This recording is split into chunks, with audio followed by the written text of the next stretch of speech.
구원은 구원의 길에 대한 것인데 인간이 구원을 얻는 것은 믿음과 영접을 통해서 구원을 얻습니다. 거기 밑에 땡땡땡. 자, 여기서 초점은 뭐예요? 오직 믿음, 오직 하나님의 은혜. 구원은 오직 믿음, 오직 하나님의 은혜. 이게 초점이에요. 내가 뭐가 어때서 뭐 이런 별명이 안 나오도록, 내가 아직 준비가 안 돼서 뭐 이런 얘기 안 나오도록, 나는 그래도 양심에 꺼리지 않게 이런 얘기가 안 나오도록 가르쳐야 되는 거예요. 자, 우리가 구원을 얻으려면 이 복음을 듣고 맨 먼저 하는 것이 회개입니다. 같이 읽어봅니다. 시작. 각각 하나님 앞에 돌아와 자기의 죄를 고백하고 예수님의 십자가 공로로 모든 죄의 용서를 받도록 기도한다. 이 첫 단추인데 사실 이걸 잘 가르치는 사람은 많지 않아요. 잘 가르치는 사람 많지 않아요. 그리고 이런 얘기하는 것 자체도 부담스럽습니다. 사실 새 가족들한테 이걸 얘기할 때. 이게 회개하자고 해서 회개가 되질 않고요. 물론 성령의 도우심과 깨닫게 하시는 역사가 있어야 되잖아요. 우리가 그 아들 돌아오는 그 이야기 할 때 뭐예요? 어느 날 정신이 들었어요. 그러면서 자기가 하나님과 아버지한테 무슨 짓을 했는지 그제서야 깨닫습니다. 그 다음에 돌아갈 마음을 갖게 되고 그리고 실제로 돌아옵니다. 여기까지가 회개잖아요. 그리고 그가 돌아올 때 아버지께서 날 받아줄 거라고 하는 믿음이 있어서 돌아왔고 아버지에 대한 오해를 풀었기 때문에 돌아올 수 있었던 거거든요. 이 전 과정이 다 회개예요. 그러니까 여러분들 회개에 대해서 가르칠 때는 그 예수님이 그 둘째 아들 이야기한 그거를 좀 잘 활용하셨으면 좋겠어요. 그 둘째 아들은요. 그 아버지한테 자기 재산 달라고 할 때요. 그게 무슨 짓인지 몰랐어요. 어차피 아버지 죽으면 내 거 아니야. 지금 주나 나중에 주나 이렇게 생각했어요. 어차피 나한테 준 거 내가 그걸 싸게 팔든 비싸게 팔든 그건 내 권리 아니야. 그러면서 팔았어요. 그리고 어차피 나는 이제 장사원 잡고 독립하고 싶고 내가 뜻대로 살고 싶으니까 아버지 떠나서 내가 자유롭게 사는 거 그거 뭐 내가 선택할 수 있는 거지. 이렇게 선택하고 살았어요. 전부 다 뭐예요? 자기가 아버지한테 무슨 짓을 하고 있는지 모르고 있었어요, 그 사람이. 당연히 자기가 할 수 있는 거고 선택하고 자기가 그렇게 해도 된다고 생각했던 거거든요. 근데 정신을 차리고 나서 어느 날 자기가 무슨 짓을 했는지를 비로소 깨닫게 된 거예요. 죄를 깨달은 거죠, 그 자리에서 그 사람이. 두 번째 뭐예요? 하나님에 대한 그동안의 오해. 하나님이 있으면 세상이 어떻게 이렇게 돌아가. 또 하나님이 창조하시긴 뭘 원숭이가 진화가 됐는데 또 이거든 저거든 뭐 아무거나 어느 신이나 갖다 믿고 하면 뭐 어떻게든 뭐 산으로 올라가는 길은 어디 하나뿐이야. 이 길로 올라가든 저 길로 가든 정상으로만 가면 되지. 이런 모든 것들이 뭐예요? 하나님에 대해서 오해하고 잘못 알고 있었던 것들이거든요. 그것을 알려주고 그것을 받아들이고 입술로라도 고백할 수 있어야 되고요. 그 다음에 사람들이 제일 이제 뉘우치는 건 자기가 직접 몸으로 행동한 죄들이 있겠죠. 그 부분들에 대해서 사실은 요거 가르칠 때 조금 더 자세하게 가르칠 필요 있어요. 어떤 경우들은 그런 걸 일일이 다 노트에 본인들이 그걸 쓰게도 합니다. TD 갔더니 그걸 하더라고요. 트레스티아스 갔더니 그 백지를 나눠주면서 자기가 지은 죄들을 한번 써보래요. 쭉. 그리고 나중에 그걸 접어가지고 나무 십자에다 자기가 못을 박더라고요. 그 다음에 나중에 그걸 진행자가 불에 태워버리더라고요. 이게 일종의 퍼포먼스 같은 것인데 상징을 가진 퍼포먼스잖아요. 근데 거기서 중요한 건 뭐예요? 대충 얼버무려서 내가 죄인입니다가 아니라 자기가 시간을 내서 하나씩 하나씩 그걸 되새겨 본 거예요. 자기가 어떤 삶을 살았는지. 이 예수님을 영접하게 하고 하는 과정에서요, 아주 제일 잘 가르치는 사람은 어떤 사람이냐면 첫 단추를 잘 끼는 사람이에요. 정죄하라는 게 아니고 드러내라고 하는 게 아니라 그 스스로 자기의 삶을 돌아보게 하고 지은 죄들을 기억하게 하고 그것을 써보면 더 좋죠. 그리고 그것을 가지고 하나님 앞에 올려드리도록 하고 하는 이런 회개 과정을 잘 가르치는 사람이 사실은 새 가족을 잘 가르치는 사람이에요. 그 다음에 그렇게 죄를 낱낱이 드러내고 인정하고 고백할 뿐만 아니라 아까도 얘기했습니다만 하나님과의 그 오해 부분을 잘 못 가르쳐요. 사람들은 그것을 죄라고 별로 안 여기거든요. 우상 숭배가 얼마나 하나님 앞에 큰 죄인지 세상 사람들은 그렇게 크게 생각 안 해요. 하나님 없이 살았던 거, 진화론을 배우고 그렇게 얘기했던 거, 하나님에 대해서 함부로 망령되게 말하고 했던 거, 하나님 없다고 했던 거, 이런 모든 것들이 하나님에 대해서 또 하나님을 마치 무슨 비인격적 존재로 이해했던 거, 그리고 하나님이 자기보다 의롭지 않은 존재처럼 말하고 행동했던 거. 하나님이 있긴 어디서 있으면 나와보라 그래. 하나님이 있으면 세상이 이꼬라지로 돌아가냐. 있긴 어디 있냐. 이렇게 한 그들이 그 하나님에 대해서 말하고 행동하고 생각했던 것들이 하나님 앞에 죄요, 하나님에 대한 오해였다라고 하는 사실들을 그걸 좀 잘 설명해 줬으면 좋겠어요. 그거를 뭐 사람들이 그렇게 가르쳐줄 때 그걸 막 가슴을 치면서 죄를 느끼고 그러지는 않아요. 대부분 사람들. 자기가 간음하고 살인하고 도둑질한 거는 그렇게 할 수 있는데 하나님에 대한 것은 잘 못 느껴요. 머리는 이해해도. 그렇더라도 그들이 그 이전에 하나님에서 가지고 있었던 그 오해와 죄악들에 대해서 이제 인정하고 또 그것에 대해서 내려놓을 수 있도록은 가르쳐야 돼. 그리고 그걸 고백할 수 있도록 가르쳐야 돼. 자, 그래서 이제 그 부분을 잘 가르칠 수 있다면 이제 깊이 회개할 수 있도록 도와주고 그리고 개인적으로 회개할 수 있는 시간과 여유를 좀 주셔야 돼요. 오늘 간단하게 회개하고 영접하는 형태보다는 사실은 하룻밤, 이틀밤, 3일밤 이것에 대해서 깊이 생각해보고 적어보고 하나님 앞에 고백해보고 이렇게 해라.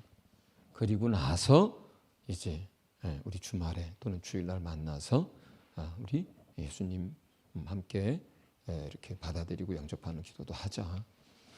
이렇게 회개할 수 있는 시간을 좀 주셨으면 좋겠어요. 그 다음에 믿음으로 얻는 구원. 이제 회개 다음에 우리가 이제 믿죠. 믿는데 여기서 구원이라고 하는 것이 행위가 아닌 믿음으로 얻는다는 것에 대해서 먼저 설명해 줄 필요가 있습니다. 왜냐하면 인간이 가지고 있는 본능에 가까운 것이 뭐냐면 구원이라든가 어떤 이런 것들은 우리가 선한 행실, 양심대로 살았을 때 얻는 거 아니야 이렇게 기대하고 바라거든요. 대부분. 대부분 그렇게 생각을 해요. 자, 그런데 그렇지 않다라고 하는 것이 이제 로마서 3장을 우리 한번 같이 읽어보고 넘어갈게요. 시작. 그러므로 율법의 행위로 그의 앞에 의롭다 하심을 얻을 육체가 없나니 율법으로는 죄를 깨달음이니라. 모든 사람이 죄를 범하였음에 하나님의 영광에 이르지 못하더니 그리스도 예수 안에 있는 구속으로 말미암아 하나님의 은혜로 값없이 의롭다 하심을 얻은 자 되었느니라.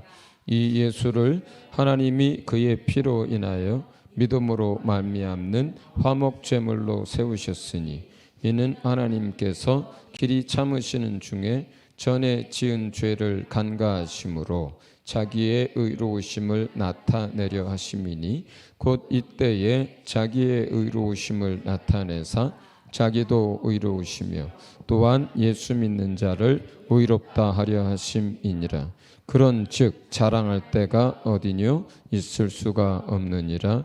무슨 법으로냐 행위로냐 아니라 오직 믿음의 법으로니라. 그러므로 사람이 의롭다 하심을 얻는 것은 율법의 행위에 있지 않고 믿음으로 되는 줄 우리가 인정하노라.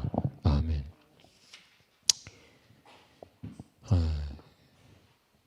우리가 이 말씀들을 읽히면 그 말씀 자체가 영이고 진리고 살아 있어요. 그러니까 성령이 그 안에서 역사합니다. 그 다음에 우리가 행위로는 하나님 앞에 나아갈 수 없다는 걸 우리가 압니다. 그리고 선행의 많고 적음의 문제가 아니라 죄가 있고 없고의 문제예요. 하나님 앞에 나가는 것은. 예? 뭐라고요? 예, 죄가 있고 없고의 문제예요. 하나님 앞에 나갈 수 있느냐 없느냐의 문제는. 예. 자, 원리 자체가 이제 죄가 전가될 수 있다면 예수님의 의도 전가될 수 있는 원리로 우리가 우리의 죄를 예수님에게로 옮기고 예수님의 의를 내게로 가져오는 거거든요. 똑같은 원리예요. 예. 내가 내 죄를 예수님께 옮겨놓을 수 있다면 예수님의 의도 내게로 옮겨놓을 수 있다는 거죠. 그렇죠? 같이 읽어봅니다. 시작. 믿음 그 자체가 우리의 의가 되는 것은 아닙니다. 믿음은 우리의 죄를 예수님께로 옮겨가게 하고 예수님의 의가 우리에게로 전해지도록 하는 통로이자 수단. 행위로서는 하나님의 의에 도달할 수 없는 인간을 위하여 하나님께서 열어주신 구원의 방법이다.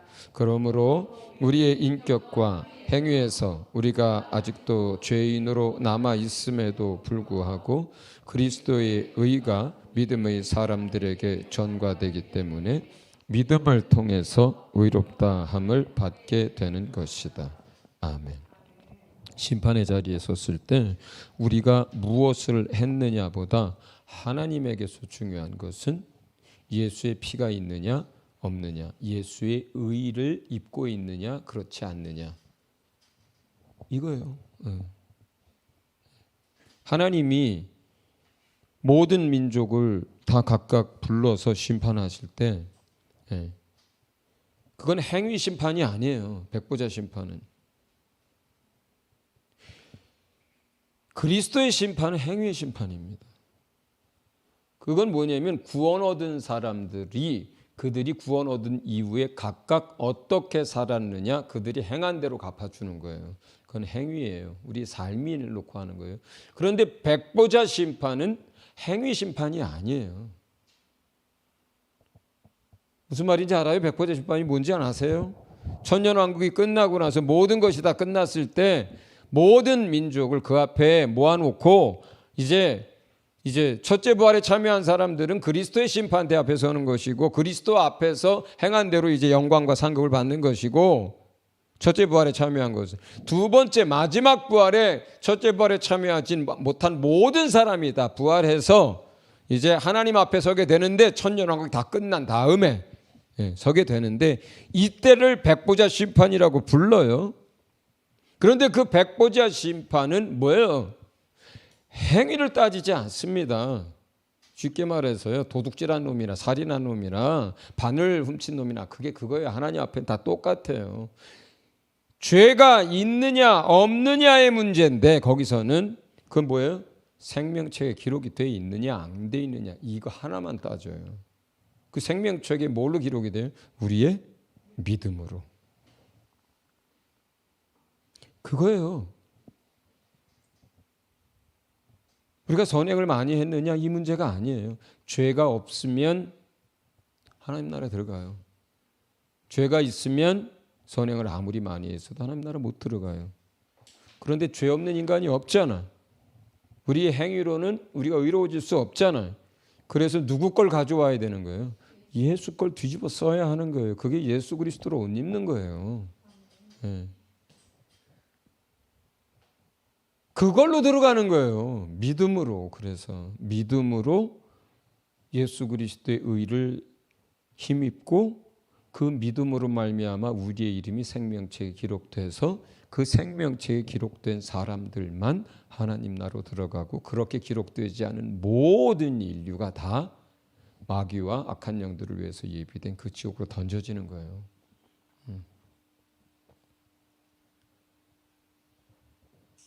그래서 우리가 자랑할 게 아무것도 없는 거죠. 그래서 오직 은혜로 얻는 거예요. 오직 은혜로 얻는 거예요. 자, 그러면 이제 우리가 믿는다고 할 때, 그리고 예수님을 영접한다고 할 때, 그 믿음에는 뭐예요? 항상 제가 자주 얘기하죠. 믿는다고 할 때는 뭐예요? 그냥 나 믿어 이게 아니라 믿음의 내용이 있는 거예요. 그 믿음의 내용이 말씀이잖아요. 믿음의 내용이 있는 거예요. 내가 예수님을 믿는다고 할 때 이게 무슨 예요? 예수가 하나님의 아들을 믿는 거예요. 예수가 그리스도인 걸 믿는 거예요. 예수가 주인 걸 믿는 거예요. 예수가 죽으시고 부활한 걸 믿는 거예요. 나 예수 믿어. 그냥 내가 나 부처 믿어. 나 이슬람에 뭐 믿어. 나 뭐 믿어. 우리의 기독교는 그렇지 않습니다. 예수가 누군지를 믿는 거예요. 예수가 무엇을 했는지를 믿는 거예요. 예수가 하신 말씀을 믿는 거예요. 믿음의 내용이 있는 거예요. 그게 뭐예요? 로마서 10장에서 예수가 나를 위해 죽은 것, 예수가 다시 부활한 걸 믿는 거예요. 근데 거기에는 그가 죽으신 것과 그가 하나님이 다시 살리신 것을 믿으면 이렇게 딱 죽음과 부활을 써놨어요. 그런데 그 안에 함축적인 의미들이 있는 거죠. 예수가 죽으신 것, 누굴 위해서 죽으신 것? 나를, 인류를 위해서 죽으신 것. 이렇게 되는 거예요. 예수가 부활하신 것. 그 부활을 통해서 그가 하나님의 아들이요, 그리스도요, 주가 되신 것. 그죠? 마귀가 심판된 것. 그러니까 거기에 예수의 죽으신 것과 하나님이 그를 다시 살리신 것을 믿으면이라고 할 때 이미 그 내용들이 앞에서 다룬 내용들이 들어가 있는 거예요. 그의 죽음이 어떤 것인지, 왜 죽었는지, 그죠? 그가 부활했다라고 하는 것에는 그가 하나님의 아들이기 때문에, 그리고 대속을 위한 것이기 때문에, 그리고 그것을 통해서 그가 그리스도가 되시고 하늘에 오셔서 모든 이름에 뛰어난 이름을 갖게 된 것. 그 죽은 것과 하나님이 그를 살린 것을 믿는다는 것, 그 속에 십자가의 도와 예수에 대한 것이 다 들어가 있는 거예요. 이미 그걸 믿는 거예요. 믿어요. 그 다음에 예수를 영접하는 거예요. 누구로 영접해요? 나의 주인으로. 그 하나님의 아들 그 그리스도를, 죽으시고 부활하신 그분을 이제 나의 주인으로 내 안에 받아들이는 거를 영접이라 그래요. 그러면 그때부터 정말 예수님을 누구로 알고 따르고 섬기는 거예요? 왕으로, 주인으로. 이걸 잘 안 가르치니까 영접은 했는데 그냥 자기 삶을 사는 거예요, 사람들이. 이걸 제대로 안 가르치고 영접을 시키니까 어떻게 돼요? 여전히 자기가 왕이고 자기가 주인이고 자기가 원하는 삶을 사는 거예요. 이렇게 오늘날 힘든 게 뭐냐면, 그냥 예수 믿는다까지는 쉬운데요, 그분이 나의 주인이다라고를 받아들일 때 지금은 뭐 종이나 노예가 별로 없잖아요. 다 자유인으로 살잖아요, 대부분이. 그러다 보니까 그냥 내가 믿는 신으로 이렇게 생각을 하지, 그분이 나의 주인이라고 생각을 안 하니까 순종하지 않는 거예요. 자기 원하는 대로 사는 거예요. 주께서 말씀하실 때 그것에 대해서 알아서 판단하는 거예요. 주인이 야 너 이거 해, 너 저거 해 그러는데 그건 내가 할 만하니까 해줄게. 그건 내가 지금 안 되겠어. 이렇게 판단하는 거라고요. 말이 안 되잖아요, 이게. 예수님을 주님으로 영접했다면 이게 말이 안 되는 행동이잖아요. 예수님이 말씀하신 잠깐 스톱 여기까지. 더 들어가면 안 될 것 같아. 여기까지. 이게 전부 뭐예요? 그리고 주인이 말씀 이거 이런 이거고 저건 그거는 내가 받아들이니까 오케이. 저건 그건 안 돼. 이게 전부 뭐예요, 지금? 자기가 주인이 돼서 하는 거예요. 말씀을 자기가 재단하고 자기가 판단해요. 받아들일 거, 믿을 거, 순종할 거 자기가 다 이렇게 합니다. 그럴 거면 차라리 천천히 영접하세요. 영접 기도를 천천히 시키세요. 정말로 네가 이제부터 너의 주인으로 예수를 너의 주인으로 삼겠느냐, 받아들이겠느냐? 네, 그러겠습니다. 그러면 정말로 이 주인의 의미를 가르치고 그 주인으로서 예수를 받아들이게 해줘야 합니다. 할렐루야. 네네네. 자, 로마서 10장을 같이 읽어봅니다. 시작. 내가 만일 내 입으로 예수를 주로 시인하며 또 하나님께서 그를 죽은 자 가운데서 살리신 것을 내 마음에 믿으면 구원을 얻으리니 사람이 마음으로 믿어 의에 이르고 입으로 시인하여 구원에 이르느니라. 즉 이스라엘 온 집이 정령할지니 너희가 십자가에 못 박은 이 예수를 하나님이 주와 그리스도가 되게 하셨느니라. 아멘. 네. 우리가 이렇게 해서 이제 예수님을 믿고 영접하잖아요. 회개하고. 그러면 영접하는 사람에게 주신 축복과 언약들이 있어요. 이렇게 믿고 영접한 사람들에게 첫째, 새 언약이 체결되는 거예요. 내가 회개하고 이렇게 믿고 예수님을 내 안에 영접했잖아요. 지금. 그러면 그것 자체가 뭐예요? 언약 체결이에요. 그걸로 언약이 체결되는 거예요. 구약시대의 시내산에서 짐승의 피를 흘리고 율법을 놓고 내 백성이 되고 너희 하나님이 된다라고 언약 체결을 하잖아요. 이거랑 똑같은 거예요. 우리가 예수님을 복음을 듣고 회개하고 믿고 영접하면 이 행위가 자체로 자동 주님하고 나하고 언약식이 돼버려요. 우리에겐 영접하는 시간이지만 주님과 나 사이에는 언약식이 돼버려요. 이게. 그러면 언약의 내용은 이제 여러 번 말씀드렸습니다. 히브리서 8장과 히브리서 10장에 이제 이야기가 나옵니다. 8장은 조금 더 자세하게 기술이 되어 있습니다. 가장 중요한 것 이제 하나님의 법을 우리 마음과 생각에 기록하는 거예요. 두 번째, 우리는 하나님의 백성이 되고 하나님은 우리 하나님이 되는 거예요. 하나님 나라 백성이 되는 걸 말해요. 세 번째, 우리의 죄를 사하시고 불법을 영원히 용서하고 기억지 않는다라고 하는 거예요. 죄사함, 하나님의 자녀, 하나님 나라의 백성, 하나님의 말씀을 우리 마음과 생각에 기록하는 것. 이게 새 언약이에요. 나를 믿고 구세주를 영접하는 사람에게는 내가 이렇게 하겠다는 거예요. 그 죄를 영원히 용서하고 기억하지 않겠다. 하나님의 백성이 되고 하나님의 자녀가 되게 해주겠다.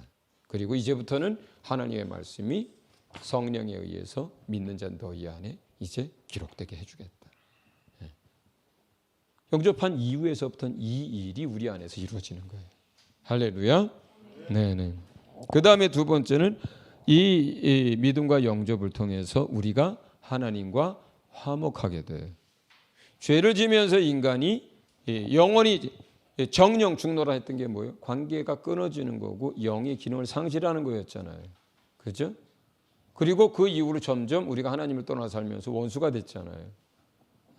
우리는 하나님께 나아갈 수가 없고 그분이 우리에게 우리 영 안에 들어올 수 없는 상태가 됐잖아요. 그것을 나타내는 게 뭐예요? 성소와 지성소 사이에 있는 가로막힌 휘장이 그것을 보여주는 거라 그랬잖아요. 길이 없었어요. 그런데 길이 찢어지면서 휘장이 찢어지면서 길이 만들어졌잖아요. 이제 우리가 예수님 안에 들어가 버렸잖아요. 영접을 통해서. 예수님도 우리 안에 들어왔지만 우리가 영접을 통해서 우리가 누구 안으로 들어가 버린 거예요? 예수 안으로 들어가 버린 거예요. 그러니까 예수 안에서 이제는 뭐야? 하나님과 내가 화목하게 되는 거예요. 모든 인류가 한 새 피조물로 지어지고 우리가 이제 하나님과 우리 사이에 담이 없어져서 아무 때나 여러분이 예수 안에만 있으면 그 보혈의 능력만 힘입으면 하나님 앞에 아무 때나 나갈 수 있고 아무 때뿐만 아니라 24시간 그 지성소 보좌 앞에서 먹고 마시고 거기서 살 수가 있게 된 거예요. 할렐루야. 그러니 하나님을 알라 할 필요가 없지. 그죠? 하나님 앞에 나가 있는데 뭘 하나님을 알라 해. 그죠? 히브리서 8장에서 새 언약 얘기할 때 얘기하잖아요. 그러므로 누가 누구를 가르쳐? 너희가 하나님을 알라 하지 할 필요가 없다. 왜? 모두가 하나님을 아니까. 하나님의 자녀들한테 하는 얘기예요. 예수 안에서 하나님 앞에 나가서 그 얼굴을 보고 그를 만나는데 뭘 어디 가서 또 뭐 하나님을 알라 그래. 그죠? 새 언약으로 말미암아 우리가 하나님께 나아갈 수 있기 때문에 그런 일이 생긴 겁니다. 세 번째는 우리가 믿음과 영접을 통해서 자녀가 되는 것입니다. 자녀이면 또한 뭐예요? 상속자입니다. 후사가 상속자란 뜻이잖아요. 그렇죠? 구원을 얻어서 하나님 나라의 백성이 됐을 뿐만 아니라 하나님의 자녀로서 그 나라에 들어가는 것이기 때문에 후사 곧 상속자가 됩니다. 그리고 이 관계는 이제 영원히 변하지 않습니다. 우리가 믿음을 버리고 예수를 버리지 않는 한은 하나님이 우리 아버지가 되고 우리가 하나님의 자녀가 된 이 관계가 영원합니다. 옆으로 좀 벗어나는 얘기지만 아버지와 아들의 자식의 관계가 그렇게 좋지 않은 집에서 태어나서 자라면요, 이 부분이 처음에 힘들어요. 아버지의 사랑을 많이 받고 아버지를 철저하게 신뢰하고 잘 따르는 사람들은요, 이 예수님 영접했을 때 아버지에 대해서 금방 신뢰와 사랑과 어떤 관계들이 잘 만들어집니다. 그런데 아버지에 대한 기본적인 개념이 이 안에 잘못 세팅되면은 사실은 하나님의 자녀가 됐는데 여전히 세상에서 가지고 있었던 아버지에 대한 것이 오버랩 돼가지고 시간이 걸려요. 하나씩 거풀을 벗겨내고 다시 아버지에 대한 오해를 풀고 다시 아버지에 대해서 친밀해지고 그 사랑을 느끼고 전적으로 신뢰하고 맡기고 막 이런 것들. 근데 우리 세 가족 가운데는 실제로 이제 교제하고 하다 보면 그 아버지로부터 많은 상처와 어려움을 받은 사람들, 아버지에 대해서 신뢰하지 못하는 많은 사람들이 있거든요. 실제로 많아요. 근데 그 사람들에게 우리가 하나님의 자녀가 됐다는 것이 이제 얼마나 완전하고 얼마나 사랑과 은혜가 풍성하시고 우리의 모든 것을 아시는 그 아버지인 것을 설명해 줄 필요가 있어요. 그래서 세상의 아버지는 부족하고 세상의 아버지는 여러 가지 연약하고 또 뭐 두려운 생각이나 안 좋은 기억이나 상처가 많이 남아 있을지라도 너희 아버지, 영원한 아버지는 그렇지 않다.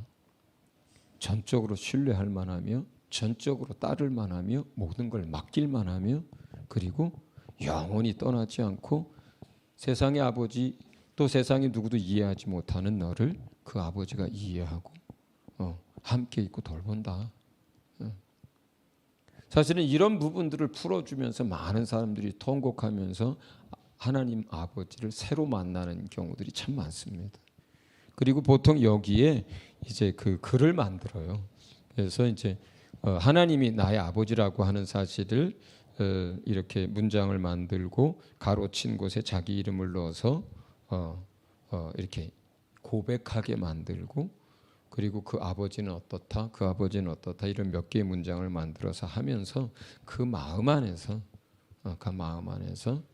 그 완전한 아버지에 대해서 깊이 이제 새로워지고 은혜 받고 그분께 나아갈 수 있게 됩니다. 그래서 그런 것까지 이제 도와주시면 좋죠. 그렇게 해서 자녀된 우리는 마지막으로 하나님 나라의 백성이며 하나님 나라를 유업으로 받습니다. 할렐루야. 여기까지 해서 일단 구가를 마칩니다.